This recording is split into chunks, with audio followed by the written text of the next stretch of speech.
مرحبا. الساعة اليوم تاريخ 4 الشهر، الساعة 11 إلا ربع تقريبا. اجت هيدي المخلوقة عم تستعطي.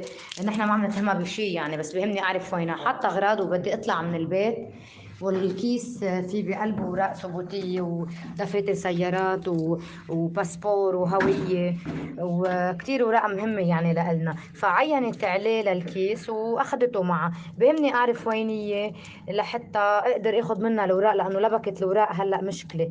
وشكرا لكم لتفهمكم، ما عم نتهمها باي شيء. يمكن تكون فكرته كيس للكب واخدته، بس علما انه هو مبين في بقلبه اغراض. بمعوض الشارع العام، قدام الساعة البناية فيها صالون سكاي، وهيدا رقم تليفوني معكم. شكرا لكم. قربت لتشوف الكيس، قربت لتشوف الكيس. لا لا لا لا، عم تشوف شو في بقلبه.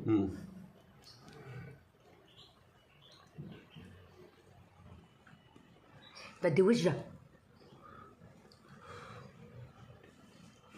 انت فتحتي لها؟ ايه فتحت لها، اعطيتها مصاري. بتعطيها مره الباب، هي دائما بتيجي هيك. اسمع، ما عادش يفتح. تعالي بتتعبيه، ما تاخذش منها، هي قلت لك غلط. هلا يمكن لك ما عادش توجه لهون. اخذت الكيس؟ لا هلا بس لتسكر الباب ايه فوت نظرتني لتسكر. ايوه اخذته وراحت. احلى شيء هيك. طيب لروح شوف الدرك انا.